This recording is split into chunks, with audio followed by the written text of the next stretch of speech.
La situación en la que se encontraba Vegeta era bastante curiosa.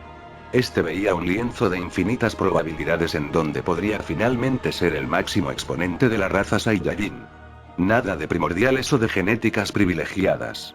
Simplemente él por encima incluso de las leyes existenciales. En una especie de epifanía, este vería pasar frente a sus ojos toda la infinita historia Saiyajin. Todos los poderosos, los justos, los egoístas e incluso aquellos que nunca quisieron llevar una vida violenta y sanguinaria como su sangre así lo pedía. Si bien Vegeta muy para su pesar debía admitir que no es ni nunca fue el exponente Saiyajin más poderoso, lo que sí sabía y la historia así lo corroboraba era que sin dudas era el Saiyajin con más orgullo jamás gestado. De hecho, a expensas de poseer alguna ultraventaja como muchos, esto es lo que le dio a Vegeta la capacidad de autosuperarse constantemente.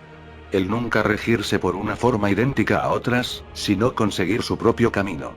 Tanto así, que rompió toda la lógica existente creando su propia versión del Mystic 5 con su propia omnipotencia. Quizá eso es lo que querían los primordiales, que la existencia se preservara en distintas lógicas, probabilidades y causalidades, para que la inexistencia nunca pudiera con todas. O al menos esa era la forma en la que quería verlo. Lo lograste. Esa sería una conjunción de palabras que incluso al majestuoso Vegeta Mystic 5 le harían erizar cada cabello de su cuerpo al escucharla, dado que encima venía de una voz que hacía muchísimo no percibía. Al voltearse su sorpresa sería mayúscula al ver a nada menos que el Rey Vegeta frente a él. Era algo que no tenía sentido, pero llegados a este punto, era bastante tonto atribuir cualquier suceso a la lógica. El Rey Vegeta le diría que no podía estar más orgulloso de su hijo, dado que alcanzó lo más grande que cualquier ser mortal podría aspirar. No tenía de qué preocuparse, no se trataba de un espejismo ni nada por el estilo. Alguien con su poder y capacidad era totalmente idóneo para crear vida, muerte y realidad a su antojo. Era tan real como podía imaginarse. La reacción de Vegeta hasta este punto sería tan natural, que parecería impropia de sí mismo. Este caería arrodillado haciendo reverencia a un ser infinitamente menos poderoso que él. No obstante, en su forma de verlo el Rey Vegeta aún seguía siendo su superior. De hecho, era por lo que él aún se autodenominaba como príncipe y no rey o dios Saiyajin. El Rey Vegeta lo invitaría a levantarse, diciendo que un ser tan majestuoso no debía arrodillarse ante nadie. Finalmente, este le preguntaría también qué era lo que planeaba. Ahora que era un dios absoluto, podrían restaurar la raza Saiyajin con la gloria que siempre se les negó. Incluso por los mismos dioses. Un mundo donde él sería el genuino rey de todos y de todo. Por otra parte, Zaiko estaría nuevamente materializándose siendo entre todos quizá el más preocupado por la situación.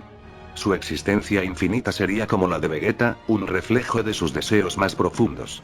En su caso, esta sería vacía debido a que al ser alguien sin destino originalmente, nunca se planteó un objetivo.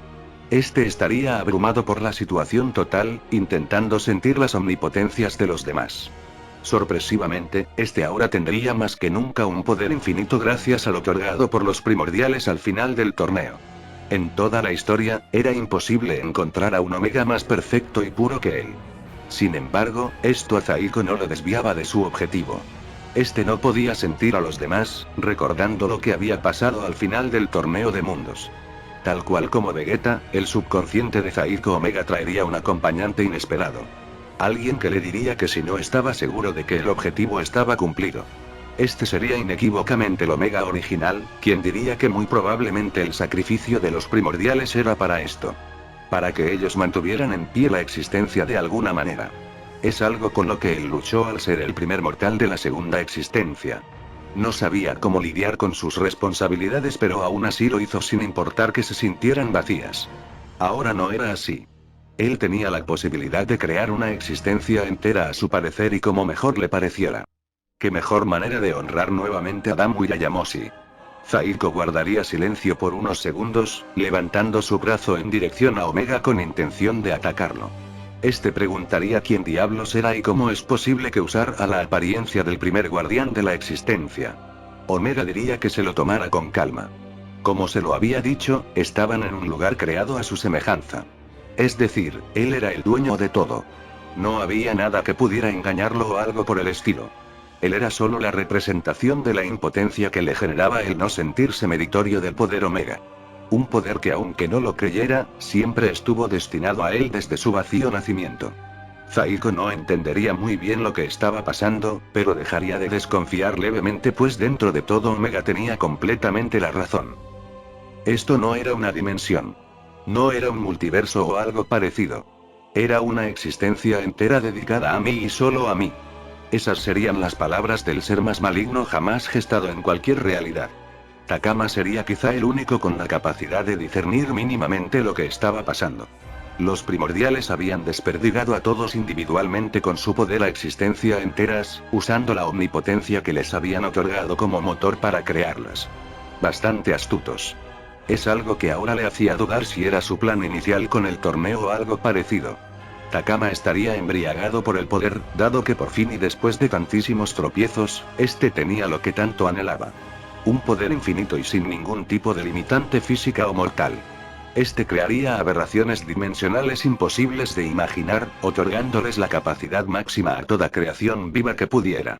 Este aún así tendría la potestad de hacerlos sufrir siempre que mostraran debilidad, haciendo una existencia infernal y oscura digna de un monstruo como él.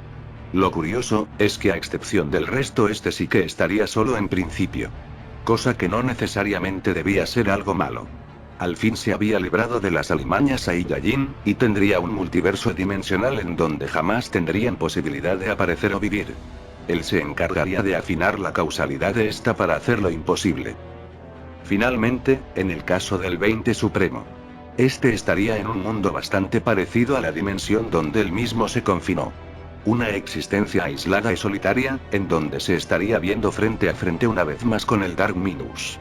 Goku 20 Supremo diría que finalmente estaba en una existencia propia. Un lugar donde pudiera controlar el todo lo que sucediera en esta, controlando la causa y efecto de su obtención de poder. Lo curioso, es que por más que lo intentaba, este no podía deshacerse o desaparecer al Dark Minus. Después de aquella encarnizada batalla final en donde el Dark Minus era una bestia irrefrenable de poder, por primera vez diría palabra alguna. Este tendría la misma voz que el 20 Supremo solo que algo distorsionada, alegando que no podía deshacerse de él al este ser parte de sí mismo. Su maldición más grande era la de esperar un mundo donde la causa y el efecto no fuesen negativos, habiendo sido él mismo el causante del peor desastre y amenaza que pudiera existir.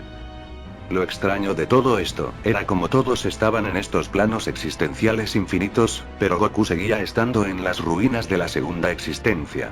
Era algo que no parecía tener sentido, pero esto solo estaba al principio de desarrollarse realmente.